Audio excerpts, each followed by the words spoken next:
Nah, saya minta dijawab sekarang pimpinan, berapa sih datanya? Luasan Iup Antam seluruhnya.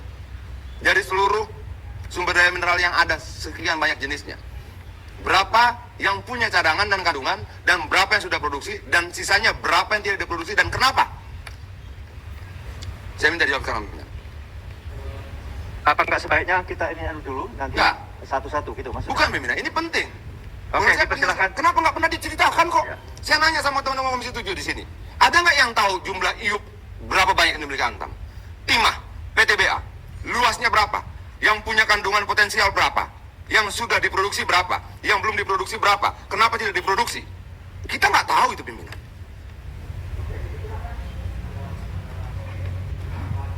Ya, baik Pak Adian.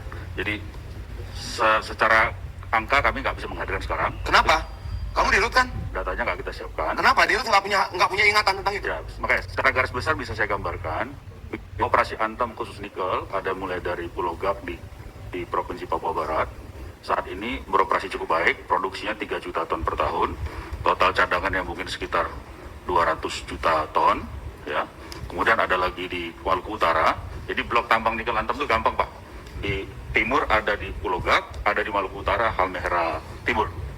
Ya, di Halmahera Timur saat ini adalah merupakan basis rencana alokasinya adalah untuk basis produksi baterai, proyek baterai nasional, Pak.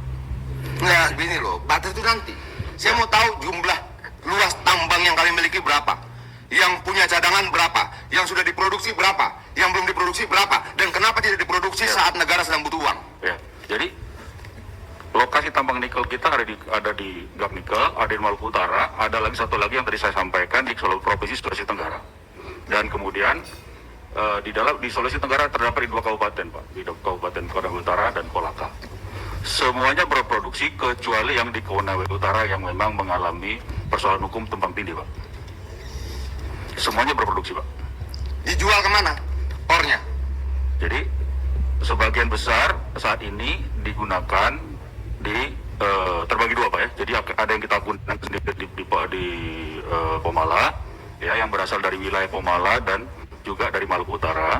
Sebagian lagi kita jual ke pabrik-pabrik nikel yang sekarang ada di Indonesia, yaitu Kapasitas smelter Antam berapa? Antam saat ini mengkonsumsi 2 juta ton Berapa tungku? 2 juta itu berapa tungku? Kita sekarang ada 3 tungku Pak di Konawe Utara. Di Yang Pomala. dimiliki Antam dalam smelter nikel berapa tungku? Jadi kalau yang kita punya harinya beroperasi 3 tungku. Nah ini, maaf pimpinan, BUMN sudah puluhan tahun 3 tungku smelternya. Kenapa Bang? Iya. Nah ini yang saya bilang, kok kita nggak serius sih ngurus BUMN ini. Sementara berapa banyak Antam tidak bayar hutang ke sekian banyak kontraktor dan sub-kontraktor yang dipekerjakan. Ratusan miliar pimpinan. Dia bunuh pengusaha-pengusaha kecil itu. Kalau mereka tidak mampu, mereka minta PMN. Sementara pengusaha-pengusaha kontraktor, subkontraktor ini bertebaran mati dengan alasan pandemi.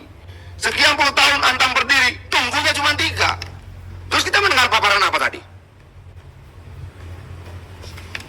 Jadi yang saya dengar tadi yang kita disampaikan ini apa?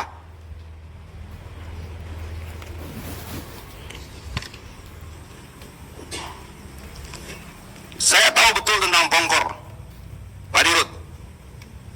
Nggak ada pengusaha lokal lahir dari Pongkor sejak tahun 70-an sampai hari ini. Kalian tidak mengembangkan siapa-siapa di sana. Yang kalian kembangkan perut kalian sendiri kan? Rumah kalian tambah besar.